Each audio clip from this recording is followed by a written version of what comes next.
pessoal, tudo bem? Estamos aqui iniciando mais um do meu, do seu, do nosso Cena Legislativa, o programa que debate os grandes temas, as grandes questões que permeiam a Câmara Municipal, a Assembleia Legislativa, o Congresso Nacional.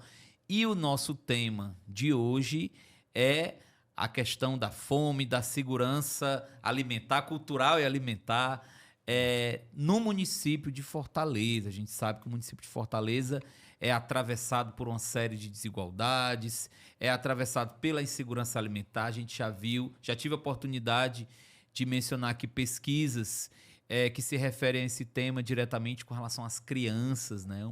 Um problema muito grave. E o nosso convidado de hoje é alguém que conhece o tema de todas as formas, né? Na perspectiva política, técnica. É uma figura que ajudou a construir as cozinhas sociais do governo do estado. Não apenas ajudou a construir, mas defende essa filosofia. Foi eleito, agora recentemente, primeiro mandato como vereador de Fortaleza pelo PT.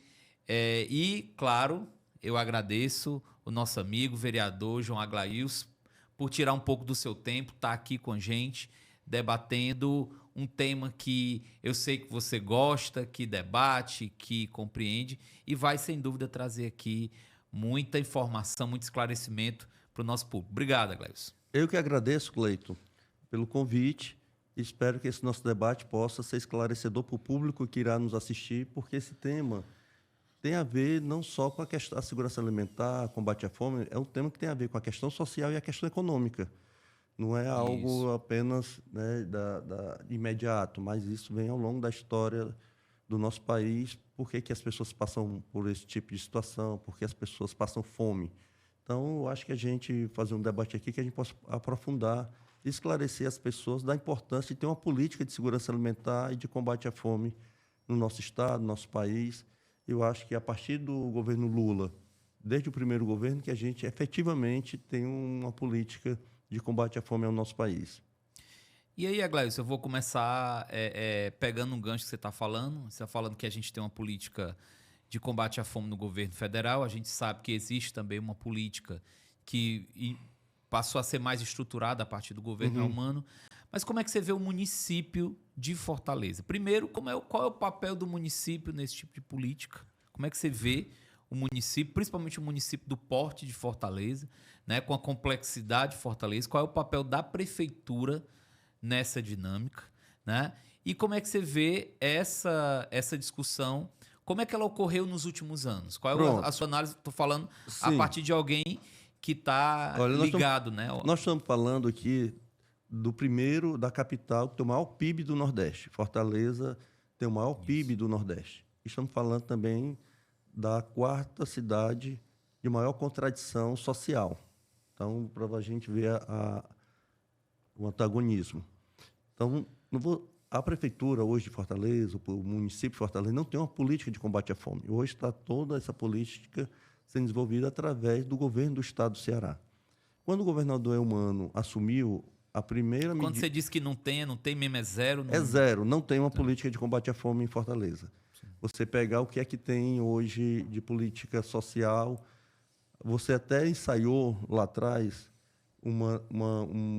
na época que o secretário Hilário era secretário de trabalho da prefeitura, ele tentou ensaiar um projeto, mas que não foi efetivado, não foi executado. Quando o nosso querido Hilário, ex-prefeito de Quixadá, estava à frente da Secretaria de Trabalho da Prefeitura. Quando ele entrega a secretaria, esse projeto foi engavetado e acabou não indo para frente. Então, toda a política hoje de segurança alimentar e combate à fome é desenvolvida pelo governo do Estado. O governador Elmano, quando assumiu o governo, a primeira ação dele foi juntar o secretariado e pensar no projeto capaz de levar alimento para as pessoas. Hoje, para você ter uma ideia, o Ceará Sem Fome trabalha em duas frentes. Uma, através da Secretaria de Proteção Social, onde cerca de mais de 53 mil pessoas são beneficiadas com o cartão do Ceará Sem Fome, em todo o estado. E o cartão Ceará Sem Fome ele garante um valor de R$300 mensais para as mulheres chefes de família. E aí tem todo o critério, se está cadastrado no Bolsa Família, como é que está a média da renda familiar. Então, tem todo um critério para a pessoa receber o cartão. E o outro braço do Ceará Sem Fome são as cozinhas sociais. As cozinhas sociais, hoje, nós estamos gravando agora, hoje são 15 de outubro, existem mais de 1.300 cozinhas sociais espalhadas em todo o estado do Ceará. Aqui em Fortaleza, são cerca de 376 cozinhas sociais. As cozinhas sociais, Cleiton, elas conseguem distribuir 100 refeições de segunda a sexta-feira. Nós estamos falando, em Fortaleza, cerca de 38 mil refeições. Quem acompanha as cozinhas sociais sabe que elas conseguem fazer a multiplicação do pão. Porque a obrigação delas é distribuir 100 refeições de segunda a sexta-feira. E as pessoas são cadastradas. Pessoas em situação de rua, famílias mais pobres, mas elas conseguem dar um pouco a mais. Elas distribuem cerca de 110, 120. Então, tenho a menor dúvida que esse número, no final do dia, chega a 50 mil refeições distribuídas só em Fortaleza, para você ter uma ideia. Eu ajudei a construir, a implementar as cozinhas sociais quando eu estava trabalhando no governo do Estado, na assessoria especial do governador Eumano. E eu visitei muitas cozinhas. Isso tem um impacto muito grande para as famílias. Agora, o Ceará Sem Fome não é só a distribuição, nem só do cartão e não só da refeição. A concepção de combate à fome e segurança alimentar passa também pelo desenvolvimento social. Isso. E o desenvolvimento social, quando a gente fala em desenvolvimento social, a gente está falando em garantir uma documentação das pessoas, que muitas vezes as pessoas não têm documentação. Nós estamos falando em qualificação profissional para que essas pessoas possam ingressar no mercado de trabalho, seja através do empreendedorismo ou seja através do mercado formal.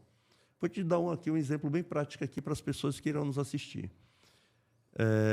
Nas visitas que a gente faz às cozinhas, tanto na implementação e a gente faz um acompanhamento, levando alguns projetos, por exemplo, Qualificar Mais, é um projeto de qualificação profissional lá do Centec, nosso amigo Acrísio. Como também o Criando Oportunidades, que é um programa da Secretaria de Proteção Social. Quando a gente visita aquelas famílias que são beneficiárias da refeição, elas também fazem curso de qualificação. E aí um depoimento de uma senhora lá no Jacarecanga. Quando eu cheguei lá, essa pessoa que recebia a refeição, ela fez um curso de qualificação na área de doces, salgados, de gastronomia. Essa pessoa estava, quando eu cheguei lá, encerramento do curso, e ela estava preparando uma encomenda da reitoria da Universidade Federal do Ceará, um evento que elas tinham conseguido vender para a reitoria. E o depoimento dela foi emocionante. Bacana. Ela chorou. Por quê? Porque ela disse que era a primeira vez que ia ter uma renda a partir do trabalho dela. Algum tempo depois, eu perguntei por ela. Ela estava trabalhando numa panificadora de carteira assinada no mercado formal. Ou seja, o Ceará Sem Fome é toda uma política que leva a pessoa a resgatar a sua cidadania, desde o direito mais básico, que é alimentar, de qualquer pessoa, que é o direito à alimentação, até ter a sua documentação e ter a sua qualificação que permita ela ter a sua renda. Então, é toda uma política que não para apenas na distribuição de refeição. Aí eu vou fazer uma provocação aqui, pensando também o município, Aglaísson. A gente tem uma rede municipal de ensino em Fortaleza grande, né? Uma das maiores redes de educação de capital do país. Essas escolas, né? E aí, escolas, creches, né? A gente tem toda uma rede. Elas não poderiam fazer parte desse esforço de combate à fome no sentido... Não só poderiam, como deveriam fazer parte. Vou dar um exemplo. Eu visitei algumas creches conveniadas da prefeitura. No Ceará Sem Fome tem todo o critério da alimentação que é distribuída. Vou te fazer aqui uma comparação. O Ceará Sem Fome tem a nutricionista que faz o acompanhamento e o cardápio ele é uniforme. O cardápio que é fornecido à cozinha, seja no Álvaro Wayne, seja no Conjunto Palmeiras, independente da cozinha, é o mesmo. Então, a alimentação é toda balanceada. Carboidrato, proteína, os nutrientes necessários para a pessoa poder se alimentar. Tem um peso de cada nutriente. Eu visitei algumas creches, Cleiton, conveniadas. Você sabe, os produtos fornecidos, eu, com certeza, se fosse no Ceará Sem Fome, a primeira-dama, que é a coordenadora do Ceará Sem Fome, a dona Lia de Freitas, ela mandava devolver, porque não é digno de fornecer a alimentação para as crianças. Para você ter uma ideia, nós temos maior preocupação dos produtos não serem produtos industrializados, produtos processados. A gente não fornece produto processado no Ceará Sem Fome. O governo não fornece. Na prefeitura, nas creches, você tem uma alimentação que a carne moída é aquela congelada, industrializada. Isso é um depoimento que a gente viu numa creche, que é 1 quilo para 60 crianças. 60 crianças. Os produtos, as frutas que chegam até as crianças, elas são tão verdes que na sexta-feira ela apodrece e não amadurece. Ela se estraga. Então, as pessoas das creches têm que fazer milagre. Então, não há uma preocupação de você fornecer uma alimentação que garanta, já na primeira infância, que a criança possa ter o desenvolvimento sustentável. Eu rodei muito Fortaleza também, nas comunidades, e eu vi no depoimento de várias mães sobre que tipo de alimentação era sendo fornecida nas escolas. Nas escolas, os produtos também eram todos processados. Geralmente, achocolatado, biscoito, batigute. Era esse tipo de alimentação. Na época que o PT governou Fortaleza, com a ex-prefeita Luiziane, você tinha, nas escolas, 2 refeições. E você tinha parceria com a agricultura familiar, para também, que isso é importante... movimentar essa outra economia. Frisar que no Ceará Sem Fome, a prioridade de compra das cozinhas, das unidades gestoras, é da agricultura familiar. Porque você movimenta a economia, principalmente do pequeno agricultor. Isso aí é muito importante. Então, na prefeitura de Fortaleza, na gestão do prefeito Sarto, não há a mínima preocupação com a alimentação sustentável, de qualidade, fornecido para a população. É importante que a gente tenha uma política de segurança alimentar em Fortaleza. Como eu falei, Fortaleza é uma cidade, o maior PIB do Nordeste, ao mesmo tempo é muito contraditória. Você tem uma cidade apartada. Você visitar o Castelo Encantado, você lá de cima vê a divisão social de Fortaleza. A beira-mar, que tudo funciona, e lá em cima, com precariedade dos serviços mais básicos que qualquer cidadão deveria ter.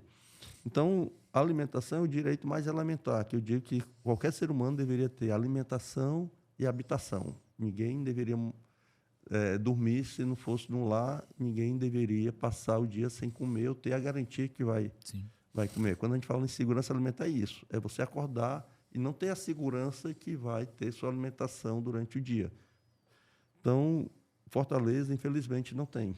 Agora, espero que o próximo gestor, espero que a gente possa ganhar as eleições, a gente possa ter um gestor comprometido com essa política de combate à fome e segurança alimentar, porque é a porta de entrada para que a gente possa garantir que o nosso povo tenha a sua cidadania resgatada. Aí, Gleice, eu vou pensar agora também o papel do legislativo, né? Certo. A gente está aqui num programa, Cena Legislativa, que debate a pauta do legislativo.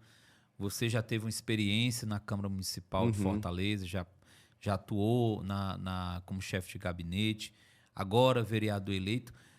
Como é que você vê o papel da Câmara, que a gente está falando muito de executivo? Exato. Como é o papel da Câmara nessa discussão? Né? Assim, como é que você vê o legislativo? Como é que ele se insere nessa... para pensar a inter-relação desse tema com a educação, com a saúde, com a assistência? Como é que você vê isso? Vamos lá.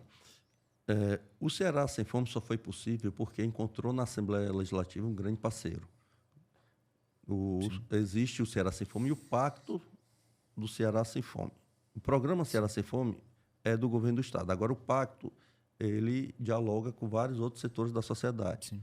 Desde o Poder Legislativo Estadual, o Ministério Público, Poder Judiciário. Então, todo mundo é parceiro. A iniciativa privada, algumas empresas, né, que fazem doação de alimentos, de arrecadação em eventos, as prefeituras. Então, o papel da Assembleia foi muito importante. Por exemplo, a Assembleia ela comprou equipamentos que forneceu as cozinhas sociais. As cozinhas, muitas foram abertas, mas tinham situação de precariedade dos seus equipamentos. Era um freezer já mais velho, um fogão que não atendia às necessidades naquele momento. Então, o poder legislativo, no caso da Assembleia, foi muito importante. No caso da Câmara Municipal, a Câmara Municipal, eu digo sempre, Cleito, que é o poder mais próximo das pessoas. O vereador é o poder mais próximo da comunidade, da vida real das pessoas. Isso. Então, é fundamental que a Câmara ela possa não só propor, porque tem aqui a questão também de ser projeto de indicação, e muitas vezes projetos de indicação não são executados porque o orçamento não permite, tem essa questão toda. Mas ela pode ser um parceiro importante, e acho que deveria ser um parceiro importante do programa, por exemplo, do Ceará Sem Fome. Sim. Ou caso a gente consiga implementar o programa Fortaleza Sem Fome, a Câmara é fundamental. A Câmara tem que ser parceira, facilitar a mensagem governamental que chegue, a gente possa aprovar, fazer os ajustes necessários, mas tem que ser parceiro desse projeto. E aí, Aglaíus, a partir da sua visão, eu acredito que já deve ter estudos sobre isso, né, nas diferentes, quais são as demandas das diferentes comunidades de Fortaleza para uma possibilidade de implantação de um programa desse, quais são as áreas em que há uma maior urgência desse tipo de programa, quais são as áreas mais vulneráveis? Nós estamos falando, nós vamos pegar aqui o Grande Bom Jardim, pegar como exemplo o Grande Bom Jardim e o Grande Anguruçu. Quando a gente pegar aqui os bairros desses territórios. É onde se concentra o menor IDH de Fortaleza. Você pega ali Bom Jardim, Granja Lisboa, aquela região ali, você tem um IDH um dos mais baixos da nossa capital. Da mesma forma, do outro lado da cidade, do Grande Anguruçu. Então, essas áreas são as áreas mais carentes. Você mergulhar também naquela região do Pirambu, você vai ter ali comunidades que precisam muito de uma política... e densamente povoadas. Densamente povoadas, exatamente. Por isso que o IDH acaba sendo dos menores. Então, a gente precisa de uma urgência de políticas públicas até essas pessoas. Além não só do Ceará Sem Fome, uma política também de assistência social. Outras coisas que a gente foi detectando a necessidade, a gente restabelecer um papel da assistência social na nossa capital, que é uma das bandeiras importantes que a gente vai estar discutindo dentro da Câmara. A gente restabelecer que o CRAS é a porta de entrada de todos os benefícios sociais, Cleiton. Né? O CRAS é onde... o posto de saúde do SUS é o CRAS para o SUAS, que é o Sistema Único da Assistência Social. O CRAS é onde você vai cadastrar a família, vai atualizar o cadastro, saber se aquela família é ou não... há ou não a necessidade de receber um benefício como o Bolsa Família, como o cartão do Ceará Sem Fome e de outros programas de assistência que são implementados. Agora, o PED-MEI, que é uma política importantíssima, desenvolvida pelo Ministério da Educação, do nosso ministro Camilo Santana, que garante uma bolsa para os nossos jovens, para que ele se fixe no ensino médio, na escola. Agora, quando você fala em restabelecer o CRAS, até para quem está nos acompanhando aqui, a gente tem uma audiência no interior do estado e que não conhece a realidade de Fortaleza. Isso. Você fala restabelecer o CRAS, para quem está nos acompanhando, seria o quê? Como é que CRAS, está hoje? Hoje, nós tínhamos, na gestão da ex-prefeita Luiziane, o CRAS, você não era só a questão do cadastro. O CRAS é mais do que isso, assistência social. Você tinha um acompanhamento de vários setores da sociedade. E aí eu estou falando, por exemplo, tinha alguns grupos de convivência da terceira idade, da melhor idade, de juventude. Você tinha todas as políticas transversais dentro do equipamento do CRAS. E hoje, basicamente, nem o serviço elementar do CRAS, que é fazer o cadastro, se consegue mais. Porque, além de estar sucateado, Cleito, não há um interesse do poder público atual, do poder público municipal, de ter uma política efetiva da assistência social. Eu estou falando do desmonte de uma política pública que nós deixamos como legado na nossa capital. E foi desconstruído. Assim como também da saúde, que, quando começou a campanha, a gente foi detectando que a saúde era o principal problema e reclamações da população era a questão da saúde. É o posto que não funciona, não tem médico, não tem medicamento. Então, você vê todas as políticas públicas de Fortaleza, é uma reclamação geral. Está aí a prova da insatisfação do nosso povo, que o atual prefeito sequer foi para o segundo turno. É a primeira vez na história de Fortaleza que o prefeito ou o gestor sequer vai para o segundo turno. Eu não desconheço, você pode até ter uma memória melhor do que a minha, de que qual é o prefeito que não conseguiu a reeleição de Fortaleza. Agora, eu acompanho a eleição desde 84. A primeira eleição que eu tenho memória Desde de Fortaleza. Que se estabeleceu a reeleição no Brasil em 1997, todos que tentaram a reeleição conseguiram. É a primeira vez que sequer vai para o segundo turno atual gestor. Luiziane, Roberto Cláudio. É a primeira vez que o atual prefeito sequer vai para o segundo turno. Não é só não ganhar a eleição, ele não vai para o segundo turno. Isso mostra a falência da sua gestão. Né?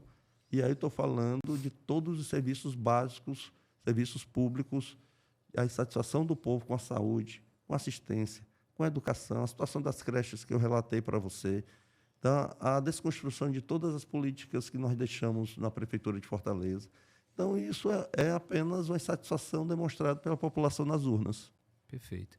Aglaio, você estava mencionando com relação ao Ceará Sem Fome e o modelo, né, que você acredita que você vai lutar na Câmara Municipal, da gente ter o Fortaleza Sem Fome. Você chegou a mencionar, mas não explorou a questão dos parceiros privados, né? Como é que essas empresas... Porque quando a gente fala desses programas, a gente só lembra do ente público, né? Exato. Como é que essas empresas, para quem não conhece o programa, Gleice, como é que essas empresas elas entram nessa pauta? Pronto.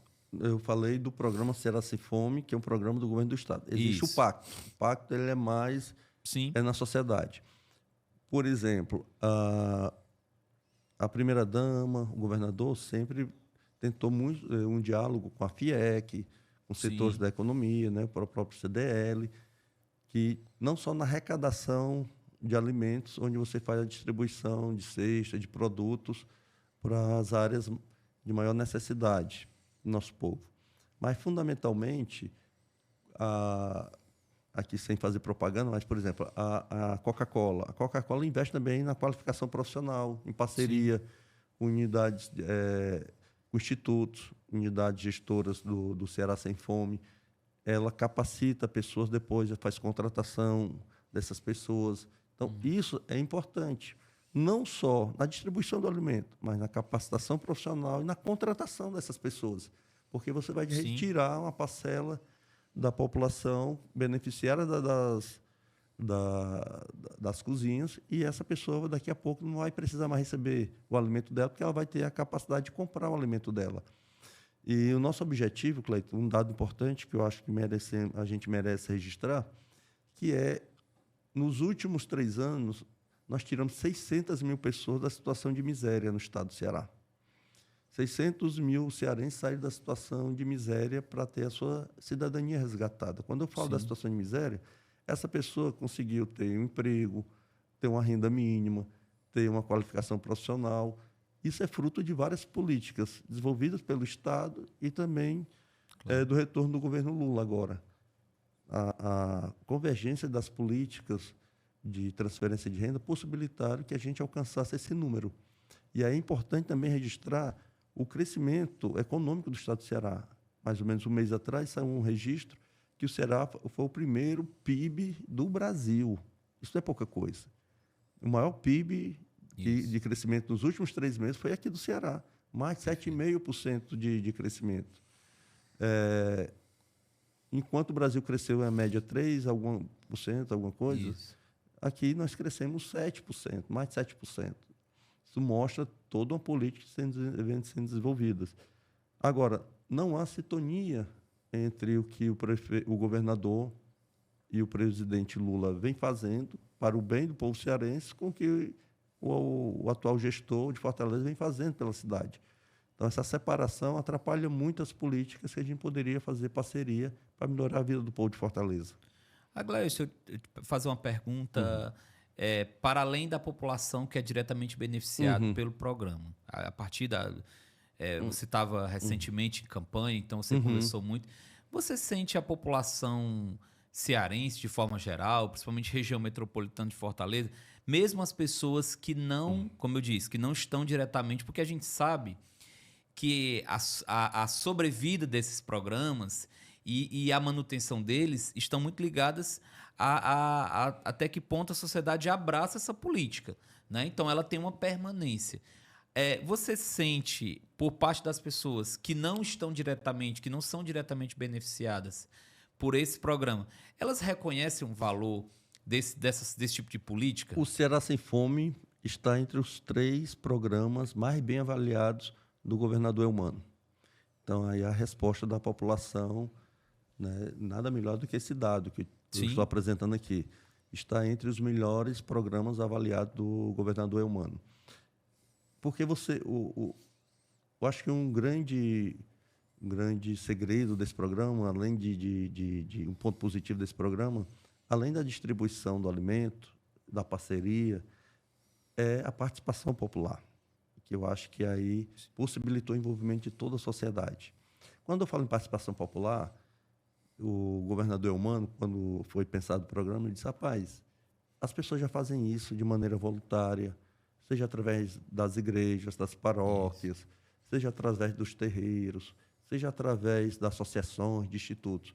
Sem o poder público estar ali ajudando, sendo, né, contribuindo com o programa. Porque eu só quero fortalecer o que já existe. Então, eu acho que essa grande sacada do governador Eumano possibilitou que esse programa tivesse realmente participação popular. Porque quando a gente fala em participação popular, as cozinhas não são do governo do Estado, são da sociedade civil. Perfeito. A cozinha que está lá no bairro é da associação, é do instituto, é da paróquia, é de quem convive próximo da comunidade. Não é o governo do Estado que diz quem vai ser beneficiado pelo programa. Quem diz que aquela família que vai ser beneficiada é a associação. O governo apenas fornece a garantia da produção do alimento, os insumos, né, a ajuda, a isenção no pagamento de água, com o fornecimento da ajuda de custo para as cozinheiras.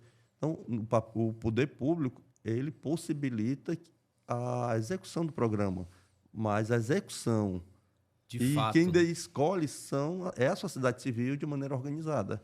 Então, eu acho que o retorno e o reconhecimento se dá não só por quem participa do programa, mas a sociedade vê que há um envolvimento dela junto com o poder público nesse programa. Perfeito. Eu quero agradecer, Aglailson, a sua presença, seus esclarecimentos, esse painel aí sobre a discussão de inclusão, sobre fome, combate à fome, políticas. Até para quem não conhece, né? Até para quem não... muitas vezes a gente vive no mundo das fake news, da desinformação. Então, é muito importante a gente se esclarecer e buscar realmente fontes confiáveis para que a gente possa realmente formar nossa opinião sobre uma política. Eu vejo muita gente falar sobre política de uma forma completamente desorientada, né? Então, é importante uma produção como essa que a gente passe a entender a política por dentro. Então, novamente, obrigado, Aglailson. Boa sorte na sua nova empreitada, no seu mandato. Espero que você leve essa bagagem, essa luta e, claro, faça jus à expectativa, à esperança e à confiança que os seus eleitores depositaram em você. Cleiton, eu quero agradecer a você novamente por me convidar de estar aqui nesse bate-papo.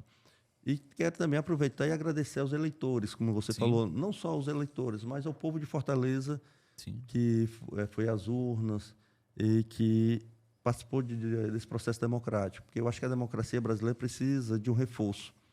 A gente vê uma eleição ainda muito polarizada, sociedade muito dividida. A gente vivenciou isso. Mas, especialmente, eu quero agradecer aos 9.603 pessoas, né, eleitores, que saíram das suas residências e depositaram o seu voto em mim. É importante que eu possa fazer jus. E uma coisa que eu quero me comprometer, pela experiência que a gente tem de outros mandatos que a gente ajudou a construir, é fazer um mandato participativo, democrático, um conselho político. É importante você ter uma excelente assessoria, mas tem que ter participação das pessoas. E aí os espaços de participação, para mim, o Conselho Político é fundamental. Obrigado novamente, meu amigo. Tá gravado, vereador. Tá certo. As pessoas vão lhe cobrar. É Pode isso, cobrar. gente. Esse foi mais um Cena Legislativa. Vejo vocês no nosso próximo programa.